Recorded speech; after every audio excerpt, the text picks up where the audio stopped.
Ne te vante d'aucun mérite, propre à autrui.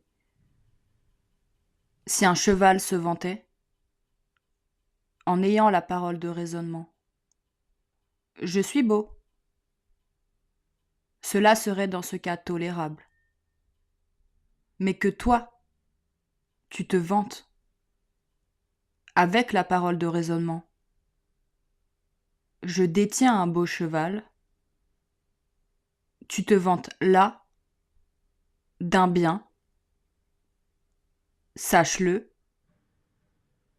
qui repose sur ton cheval. Qu'est-ce qui est assurément tien? L'usage des apparences mentales. Dès lors, lorsque dans l'usage des apparences mentales, tu te tiens en phase avec la production naturelle des choses, alors, à cet instant-là, vante-toi, car, à ce moment-là, tu te vanteras d'un bien qui repose sur toi.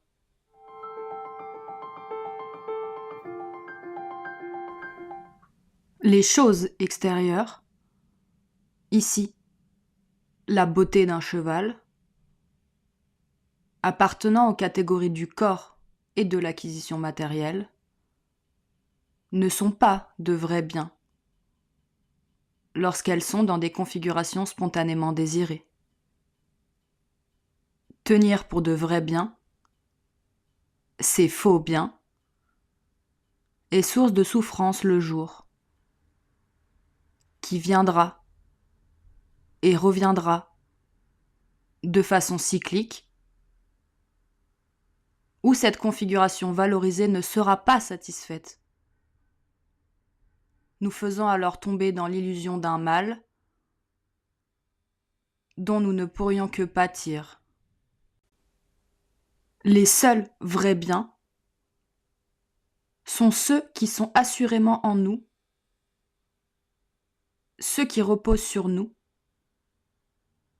notamment la reprise mentale, le désir, la mobilisation subjective à agir, lorsque nous en faisons un usage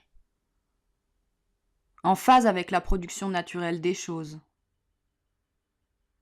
Cela est notamment le cas de l'usage correct des apparences phénoménologiques, qui consiste à ne pas donner notre vote d'accord à ce qui nous semble spontanément, de façon illusoire, être des biens ou des mots.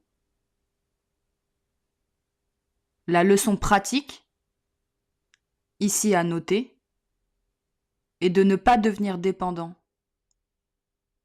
Par exemple, en nous en réjouissant profondément, des choses qui ne reposent pas sur nous, lorsqu'elles sont temporairement sous un jour favorable,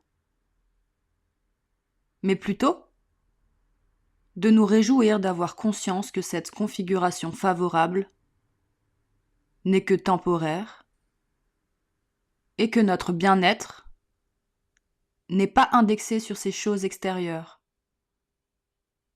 qui n'ont pas le pouvoir d'impacter fondamentalement notre bonheur qui, lui, est stable à partir du moment où nous sommes en paix avec ce qui arrive, tel que cela arrive, lorsque cela arrive, autrement dit, lorsque nous nous phasons avec la production naturelle des choses.